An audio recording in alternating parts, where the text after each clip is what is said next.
Okay, hey guys, this is Martin Perdomo, the lead strategist on Latinos in Real Estate Investing podcast. And today I have a special guest here with me. This young man, I met this young man, about 2 years ago, right, Dallas? A year and a half ago, maybe. And his name is Dallas Yep. Basha. He's 25. Yep, 2 years ago, right, Dallas? Dallas? Yes, 2 years ago. Yep. All right. His name is Dallas Basha. He's 25-year-old Syrian-American real estate entrepreneur. He's the founder and the CEO of Basha Real Estate and Blakeworth, $2 million real estate companies. Before college, Dallas spent his entire education in the French school system where he studied economics and became fluent in French. Dallas, I didn't know that. I know you spoke French. Growing up, he found different ways to create profitable business. I mean, you guys will hear this young man. He is sharp. I mean, this young man is...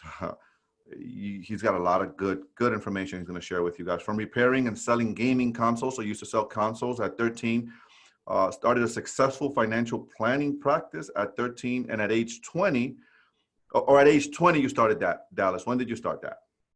20 years old, yep. 20. And today Dallas owns and operates over 60 doors and has raised over $2.5 million in the first 2 quarters of 2020. That is an amazing job, Dallas. Thank you for being here today, my friend. Really appreciate you. I know you're busy with things and running your business. I'm excited, man. I appreciate you. Dallas, tell our listeners a little bit about you. I know I probably didn't do you justice. Tell us a little bit about you and who you are. No, you did a fine job. I mean, as you mentioned, I'm 25 years old. Right now, I live in DC. I work on multiple different real estate projects in 3 different states, Maryland, Virginia, and Pennsylvania. My main hub is the Lehigh Valley market. I'm excited what we have going on there. I focus on student housing over there. I've done great partnerships with people from all walks of life. I've gone through ups and downs in the entrepreneurship world. I lived in Florida for a period of time where I launched a tech business and got my teeth knocked in, figuratively speaking, with starting a business, and took the lessons I learned from there and applied them in my real estate world. And right now I'm very excited about the future to come, and I'm grateful that you have me on your show. I'm very excited to share some stories about what I've gone through, and hopefully your listeners and viewers don't have to make the same mistakes as I did and can take some things away from today's conversation. Let me tell you something, guys. I love this kid. This kid is really sharp, and I refer to you as a kid, Dallas. You know, you're way younger than me. But this kid is so sharp. This young man is so sharp. I spent a lot of time with him. Why don't we start you telling them how we met? That's actually one of my favorite stories. Why don't you share that story? Okay. So to give you some context, I'm about 23 years old. I am managing a all right portfolio. At this time, I own about 3 properties. And one of the properties I'm renovating is this historic property called the Grace Mansion. And one of the jobs that I needed to do for the property is replace the roof. So I hire a roofer, and I won't disclose the name, but I hire this roofer.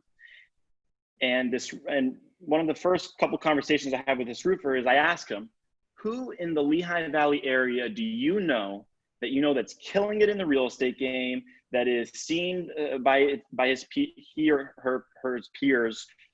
in a very high regard? Who do you think I need to meet with within this community? And Martin was the name that he thought of. And as everyone, if you know Martin, you know that he's the guy that you want to speak with. And he's only providing value to whomever those that he engages with. So he gives me Martin's number, and I call him and I introduce myself. And Martin, as he is very friendly and welcoming. And I basically ask him if he wants to connect with me.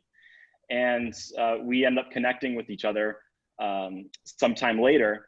But the beautiful part of this story, and we can get into our relationship if we have time, but the beautiful part of the story is that roofer ended up trying to screw me by not doing the job and try to basically steal thousands and thousands of dollars. But he's the one that created this beautiful relationship between you and I. And that makes me so grateful for that roofer. Even though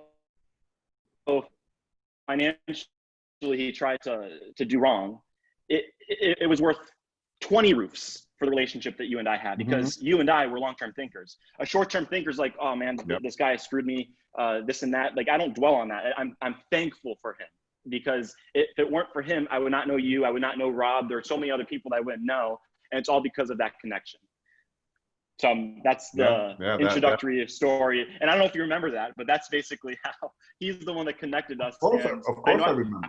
And I know I mentioned to you the whole roofing story, but it's just so funny how life works. Yep. I don't even remember the guy's name, to be honest. You know, and I want to make sure I point this out, because you bring up something really, really important. Despite the fact that you had a roofing and he tried to get you, and we're not going to mention it, I don't remember the guy's name. I'll be honest with you, Dallas. I don't even remember the guy's name. Yeah, we're friends, right? And I remember what the guy looks like, but if you ask me his name, I wouldn't. I have him on my phone somewhere, but I don't remember his name. But the beautiful thing of what you just shared, Dallas, is that you took the approach of looking for the opportunity. Napoleon Hill talks about, in every adversity, there lies an equal to or better than opportunity. And you took that adversity and you said, and you looked at the upside and you said, look at what I got from here. So yes, this guy tried to do this, but look at the great things. And I'm also grateful for our relationship, Dallas. I mean, we always talk, and let me tell you, this young man, guys, you first heard him here first on Latinos in Real Estate Investing podcast. This young man is going places. He's going to be big time investor in our space. I believe that for you. I know that, Dallas. I know where, you know, the stuff that you're doing and the way you think. You see that mindset that you have. At 23, you had that mindset, okay? Dude, at 23, I was still fit. I mean, I had a bunch of kids at 23, but I was fiddling around with, you know, I was in my head. I thought I had it all figured out. But you had that mindset to seek, and who should I be talking to? That's freaking amazing, brother. That's freaking amazing. That's amazing. And that mindset is going to take you so far, man, so far beyond what you can expect. Dallas, I want to ask you, here's my power question. You own 60 doors now. I mean, you're 25 years old. Someone's listening out there and they're like, whoa, I'm impressed with you, right? Someone's like, wow, I'm really impressed with this young man.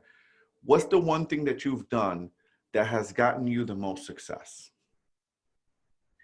That's a phenomenal question. I don't think it's one necessary thing. I think it's an accumulation of multiple things. But if I were to hone it down into a simplistic one thing, it really comes down to your curiosity to wanting to learn and understanding that you may not have all the answers, which is perfectly normal. You mentioned that I have a lot figured out. There's a ton of stuff I don't know, right? I have a general framework of the direction and the vision of where I want to go, but there's so much unknown. And I feel like the more you learn, the more you realize you don't know. And you say this all the time. And surrounding yourself with those that have experienced the things that you want to eventually do. And we were talking about modeling success. I didn't even know, I didn't know the definition, like I didn't think of it as modeling success, because when I told you that my original story of how I started, I realized, wait a second. So there are these guys that are able to, or these companies that are able to raise capital to then buy real estate when they don't have enough capital to buy the real estate themselves. I'm like, well, why don't I do that? And I started doing that in college. And it's called modeling success. Who do you want to be in the future? Who is in the position that you want to be in the future? And learn from those individuals. Don't learn from those that say how it should be. Learn from those that actually do. And you can learn so much from those individuals and their mistakes. And you'll be shocked by the amount of times that they'll be willing to share that information with you. People want to help people that are eager, driven, passionate, and it's okay if you don't know things. The thing is, if you find the right types of people, and they're all around, and they don't have to be in the real estate market. It could be in complete different industries, and it can cross what you learn in one industry can go to another industry. So what I've learned in the tech industry, some of it applies to real estate. Some of it applies to personal life in general. So what I'd say is surrounding yourself with people that I like to call your dream team. And they don't have to work for you full time. It could be advisors, it could be friends, and it's so important to put yourself in a position where you're not doing it by yourself.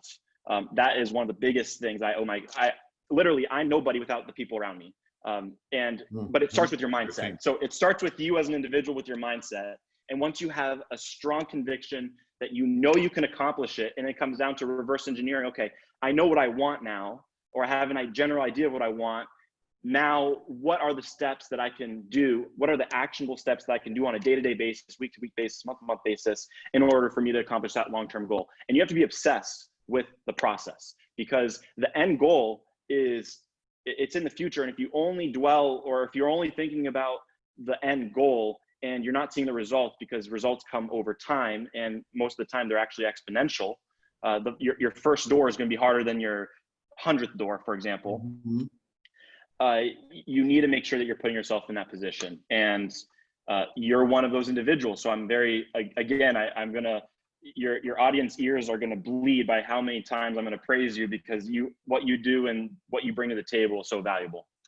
Thank you, brother. I thank you for that. I really appreciate that. I want to point something else out that Dallas just brought to light, and that is the fact that I'm always talking about it on this show, or at my seminars, or at my RIA meetups. The 5 people you surround yourself with. You take the 5 people you surround yourself with, and you average their income. You're not going to make $1 more than that. And here's this young man repeating it, and I keep this is just the same theme. It keeps coming up. The people you surround yourself with. You just said it. You look for the best, and you try to surround yourself with the best people that are earning $50,000 a year on a W-2, and there's nothing wrong with that. But you have to understand that if you want to be an entrepreneur, and you want to be a real estate investor, then you need to be where real estate investors are.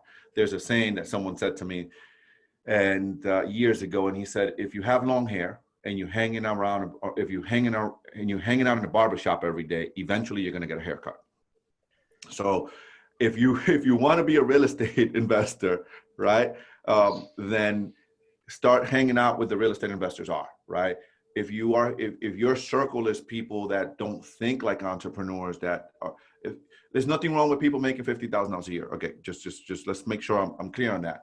But if you want to break from that and you want to make $100,000 a year, you need to find out where the $100,000 a year earners are hanging out, because the $50,000 a year earners are only talking about $50,000 a year earners ideas, right? You want to hang out with people doing big deals, right? I called you, Dallas, some time ago because I hadn't done. I'm just starting to do syndication.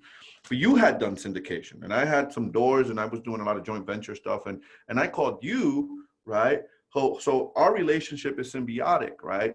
Yes, I've helped you in some things, but you've also helped me. So it's a two-way street, because you're also learning different things.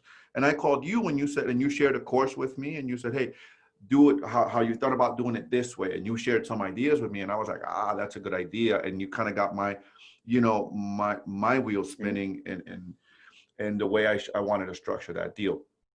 But I wanted to share that with the listeners, the people you hang out with, and picking out your. Why do you think it's so challenging for people or scared to break off from their current circle in order to grow? What is it that makes them so scared to actually break off? Because they may say, well, these are the people I've known for so long. They're my friends. They're my best friends. I don't want to lose them. What would you say to those people? The one reason, there's a couple of reasons, but I'm going to go with the first one. I'm going to go with both, with two. Okay, I'm going to go with two. The first one is limiting belief. It's a limiting belief inside their head. Again, it goes down to mindset. It's a limiting belief inside their head that says, I'll share this story. One of my business partners, Dr. Danielle, she tells me one day, I went in January to a workshop. I'm always in workshop, a real estate investors workshop. I flew to LA, and I got invited to be in this mastermind, and there's over $20 billion in worth of assets in this mastermind alone. And so I'm sharing this with my business partner, Danielle. And she goes, Martin, do you ever feel like you don't belong there, like when you're around these people? And I really don't, Dallas. And my answer to that was, no, I don't, because they're human beings just like me. And the only difference between them and I is that they know something I don't know, and they're taking a certain action that I don't know how to take yet, which is hence why I'm there to learn from them. But I don't feel inferior to them. We're all equals. We're just a different we're playing at different, different levels, like a video game, right? Where they're in playing a different video game that I'm not aware yet because I just don't know. I'm not on that level yet. So the first one is, people don't believe that they belong in that. So it's a belief system. It starts with the belief system. And then the second is the fear of loss. The fear of, man, if I elevate, I can't tell you how many people I mentor or my students that tell me, I'm afraid, I feel bad if I leave my friends. Now they're starting to, and success is so close, and they're going to close their first deal. And then they start getting in their head about, I'm going to start losing my friends. They start hanging out. I start putting them around other people. They start showing up to events and people doing stuff.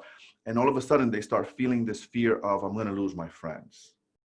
And that's one of the reasons. And we got to get over that. Like, we got to grow, and we got to be committed to ourselves first. But I got a question for you. Go ahead. You want to say something? Yeah, I just want to say one thing that you made me think of is, those that are scared that they're going to lose their friends, why not shift the focus or the perspective and think, I can uplift my friends through example of showing I was able to do it. Because most people that may be in those circles may think, they may be skeptical. Well, those people are scammers, or they may not be. There's no way that that's possible for us, or something along those lines. But if you're the one to break off from it and show the way, pave the way, saying, listen, I did it. And those individuals that saw you do it, we learn through example. That's why most of us are the way we are because of our environments and how we are raised through our parents or whomever. If you're able to show your peers that you were able to do it, you can uplift them so they too can accomplish those goals, and you guys can grow together. 100%. I totally alignment and agreement with you there, brother. I mean, it's a reframe of the mindset. You bring them up. And then there are times, Dallas, that just some people aren't ready they're just not ready, right? They're just not, they're happy wherever they are and they're comfortable, and that's okay. That's okay. That's not for me or for you, but those people, that's fine for those people. So my next question for you, Dallas, is, so why real estate? So you was in college, man, which is what totally impressed me about you. Is, I mean, you're in college, you're buying real estate while you're in school, dude. Like who does that, right? Like who at 23, most 23-year-olds are partying and doing. You've shared stories with me how you slept in your friend's couch to save your money to invest. You stayed in couches just so you can, let me tell you, man, I cannot tell you how much wisdom that is that you have as a young man by doing those things. You're sacrificing short-term gratification for long-term gain, man.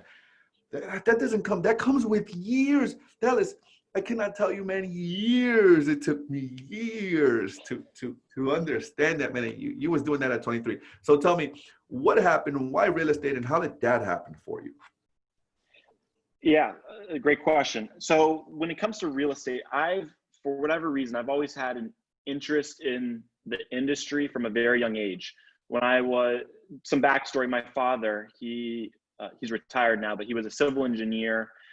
He helped build bridges and was involved in the real estate industry. He did some home developments way before my time, because he's a little older than the age gap is a little bit bigger. So when he retired, I was born, basically. So I didn't see it firsthand, but he had that background. And I've always been interested in real estate and the idea of building things. I loved Legos growing up. The game, I don't know if you've heard of the game called Sims. When I was a kid, I wouldn't play with the characters. I'd literally just build the houses. And what I thought real estate was, when it comes to real estate development or owning real estate, was being an architect. This was when I was in middle school or younger, I thought to myself, oh, I want to be an architect. And then little did I learn that, no, you want to be the owner of the real estate that hires the architect versus being the architect themselves.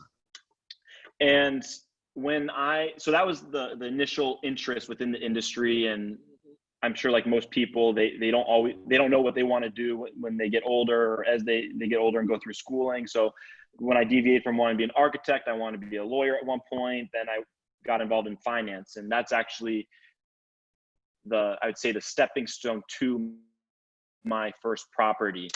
When I was a sophomore in college, so I was maybe 19 years old, I had an opportunity to work for my former football coach at a financial planning practice.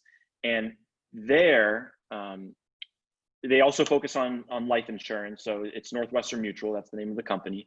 But there was a focus on holistic financial planning, learning clients' goals and providing a roadmap on how they can accomplish those goals over a period of time.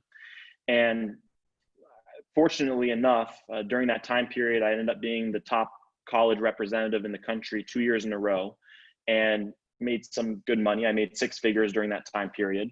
And also How old were you then? How old were you then? I was maybe 20 years old. Shoot, you made 6 figures. You beat me by 4 years, man. I made my first 6 figures at 24. Okay. But something that's important to know is I did not spend that money on myself. I saw that amount of money as, this isn't my money. One, you have to pay taxes on it. So that's something else that people need to understand, is you pay taxes on it. But as soon as I received the capital or the money, I immediately thought to myself, how can I disperse it? I don't want it, because human nature, if you see it in your bank account, you're most likely going to spend it. You may think, oh, maybe I could eat out one more time this week versus the other weeks and whatnot. So as soon as I had it, I tried dispersing it. And at that time, while I worked there, I realized to myself, wow, granted, I worked super hard to get to that point, but I realized to myself, I don't want to work in this industry. I don't want to work for somebody else. Granted, they set it up where you are technically your own business owner and you're under their umbrella, but overall, I did not want to be under someone's umbrella. I wanted my own umbrella. And that made me realize I need to break off from that world. And this world, when it goes back to what you're talking about, when it comes to mindset and what we're taught, what society teaches us is go to school, get a job, buy a house with a mortgage on it, and you're within this system that is very limiting. And when you realize that you can literally be whoever you want to be, you can accomplish whatever you want to accomplish, and you don't have to play by their rules. You can create your own rule book. And what you mentioned, and I know I'm getting a little off topic here for a second, but what you mentioned a second ago, when you went to the events with your business partner, and how you weren't scared about talking to people in general because they just happen to be at different levels. I love how you said that, because something that changed my mindset, when I was younger, I was a big gamer. I loved playing video games. And I realized to myself, and the games I like to play were the story mode games, where you build up your character, where you do missions and you make some money, you could buy things and stuff like that, and you can level up. But what I was realizing myself is, why am I spending hours, days, weeks of playing a game when the best video game in the world is our own life? Ooh. And when you can see yourself as the main character of the movie, the game, or your story, whichever one you resonate with most, whether it's a book, a movie, or a video game, you can literally recreate and recode what the end storyline is going to say. So if you want to be that person that travels all the time, your family travels with you, you have great income, you have a dog, you have a ranch in Montana, whatever you want, that's perfect. Write it down. That's your story. And then it comes down to what I was saying earlier, is reverse engineer. How do you accomplish that? But it frees you up to endless possibilities. And now that's when you can almost go back to your youthful roots of being imaginative.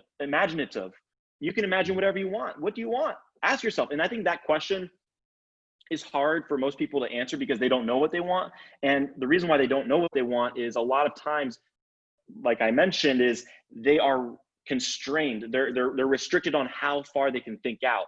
And what they actually want isn't within that restriction zone. It's all out here. But society makes it constrained and has those restrictions. And that's what I would challenge your audience and really anybody. And that's what I challenge myself is create the story of what you want, and you can be whoever you want to be basically, and just not focus on the wrong things. I know I deviated a little bit from the original question. No, that was good. That was really, really good. That was really good. I want you to tell us now the story of your very first investment. So here you are, right? So now you've done 2 years at Northwestern Mutual. You've saved your money. I don't know where you learned that. We're gonna have to do this podcast again. We're gonna have to do that again. We're gonna have to do this again. But at 23, I was thinking buying a car, buying. I have so many things to tell you. But I want to go into your first deal, right? I want to go into your first deal. So tell me, you got your first. Tell us the experience of your first deal. So you worked 2 years at Northwestern. What was your first deal? How did you find it? What was your mindset? How did you manage the fears? Because there's always the fear of the first deal, and you got investors in your first deal. I know you because you shared it with me. How did you manage holy smokes, what if I lose their money? What if I do something wrong? How did you manage all of that? Tell us the story of that first deal. Yeah, no, I'd love to. And something I'm going to throw in there is a little bonus, I guess. I'm going to throw in the first and second deal because I think there's value to share both of them. Perfect. Yeah. So as I mentioned, as soon as I made some income while I was a college student, I wanted to get rid of it as quickly as possible. And part of the capital that I ended up getting, I ended up providing it to one of my friends who was 10 years older, who was doing what I wanted to do in real estate. And I learned a lot through the process of how he handled his syndication. And that's something that I would encourage some viewers for whomever it's relevant to is you don't have to be all the time. You don't have to be the person that does all the real estate all the time. I encourage partnerships. And for example, you and I, we were looking at doing a real estate deal together about a year and a half ago. And that's a beautiful thing is we can bring two different value. We have value to bring to the table on two different sides. So I had someone, I was super inexperienced. I never got involved in real estate, and I provide capital to my friend who was doing real estate deals in North Carolina. And this one that we happened to do was in New Jersey. So he's very familiar with the Northeastern and part of the Southern states. So then I realized to myself during college there's a big opportunity within this market. Why is it that there are only 2 or 3 companies that own all the main off-campus housing, and they are not providing great condition of housing for these students? They're charging an arm and a leg. And I thought to myself, why don't I look into buying real estate here? So there was a problem. The problem was there's inadequate housing, and the current availabilities are super expensive for students.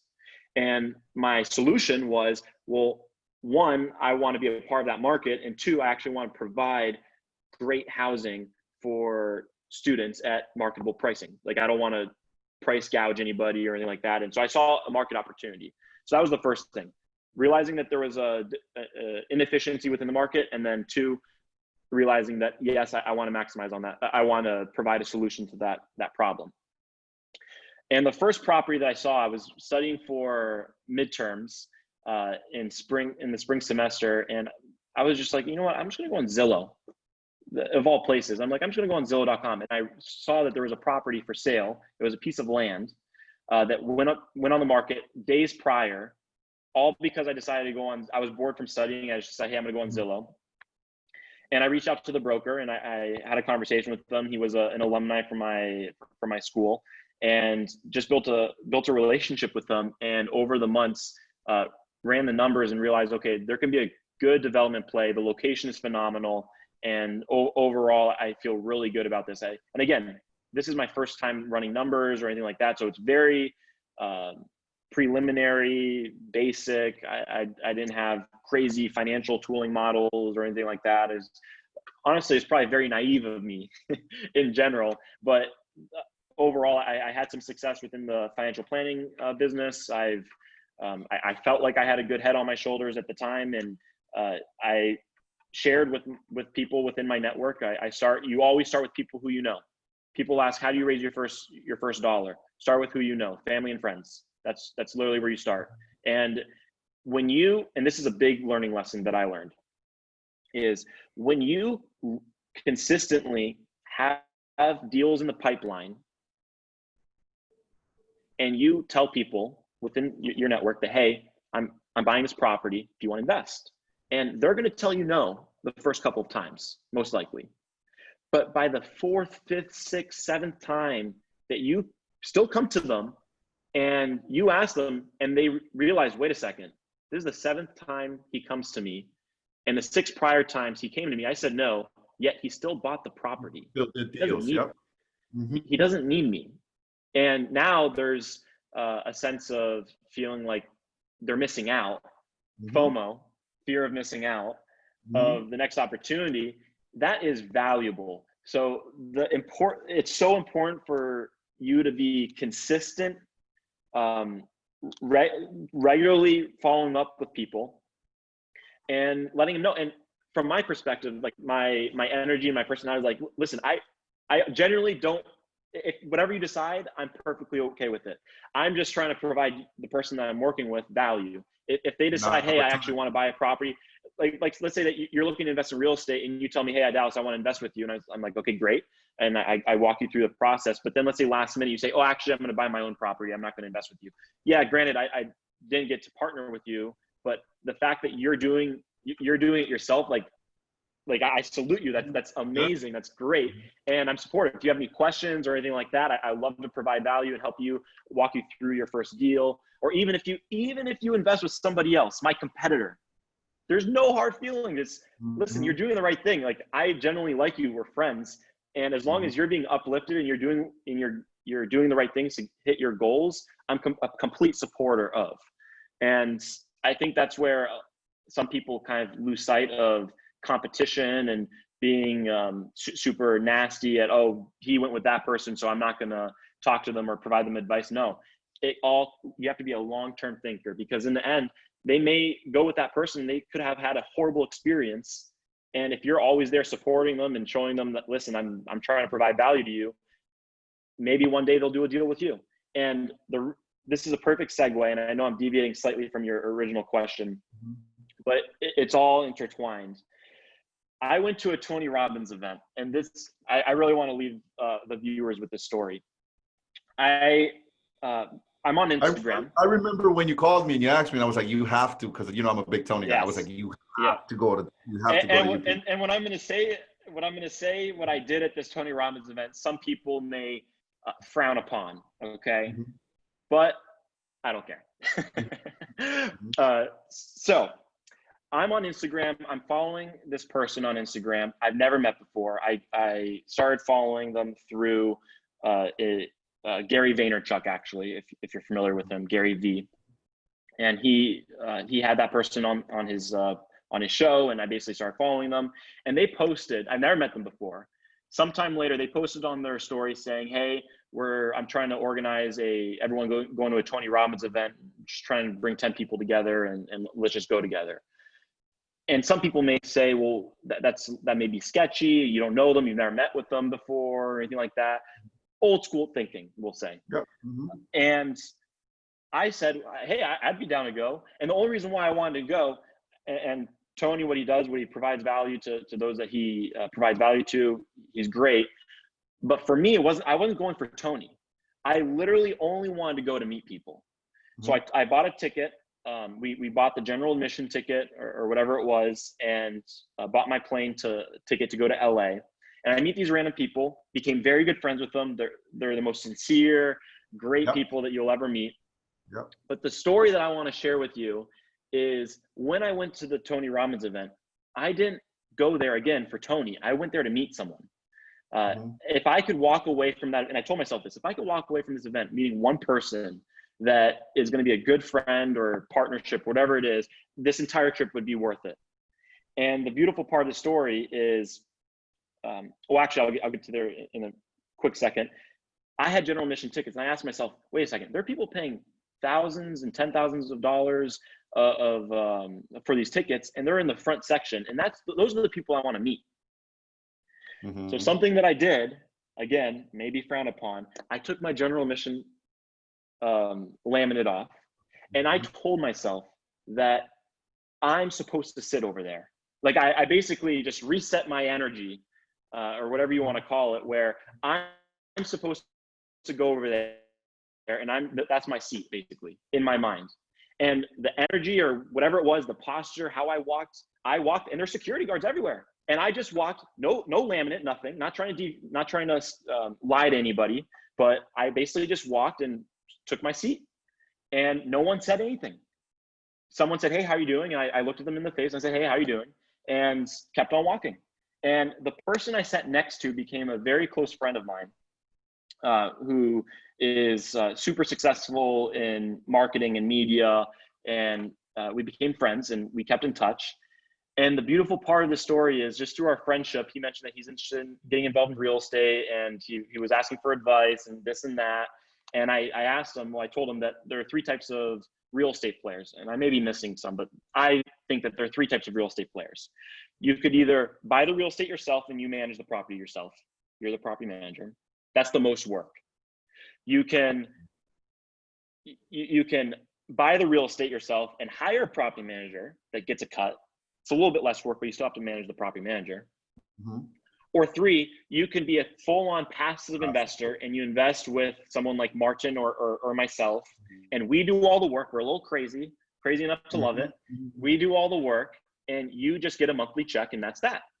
And through that conversation, he realized that he actually wants to be a passive investor. And that's the thing. You can get involved in real estate, but you don't have to do all the work. And the value proposition that we bring to our clients or people we partner with is, your time is so valuable, and you need to do what you're passionate about. And if real estate isn't your passion, and you're super good at being a dentist or a lawyer or a doctor or a beekeeper, for all that matter, it could be anything. Do what you love and partner with those that are able to help you still accomplish those goals and be involved in real estate in general. And the amount that this individual is investing is worth 5 Tony Robbins events. So it's just so funny how it works, and putting yourself out in uncomfortable situations. It's super uncomfortable to fly across country to meet someone that 10 people you never met with and stay in the same Airbnb. I slept in the same bed as like 2 other people. Like it was just, it was like almost like a college experience. Just everyone, just camaraderie and all that stuff. And let me tell you something, Dallas. One of my business partners now, Dr. Danielle, I met her at an event. I have met some of the most amazing and have made some. I've got a ton of investors that invest with me. I mean, a bunch of private investors that do done flips with me, that passively invest with me, that I've met at these events. One question I'm always asked, and we're running out of time. I'm going to ask you the last question. One question I'm always asked is where do I find people, the overachievers, right? Because I'm always telling my students, you got to change your circle if you want to change your circumstances. You got to level up. And they're like, well, where do I find them? Because I'm only hanging out with these people. They're that you show up to RIA meetups. You put yourself uncomfortable. You show up to seminars. That's where we are. That's where the achievers are. We're learning. We're growing. We're constantly looking for ways to get better, to be around people that are better, because that's where all the people that are better at. We're constantly looking for better ways to do things, for better ways to self-improve.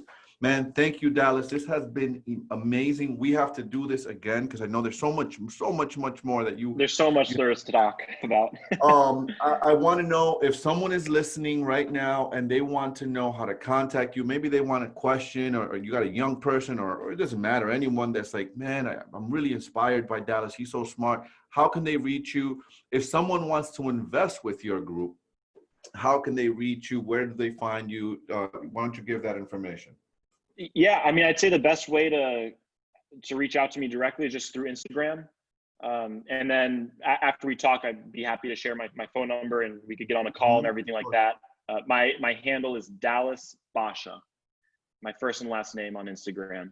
And like Martin said, I'd love to connect with you, the audience. And if you guys have any questions or want to learn a little bit more about my story, or if there's any way I can provide value to you guys, I'd be happy to share it. And also would love to network with you guys and create great relationships like I have with Martin. And I hope and I'm looking forward to meeting some of you.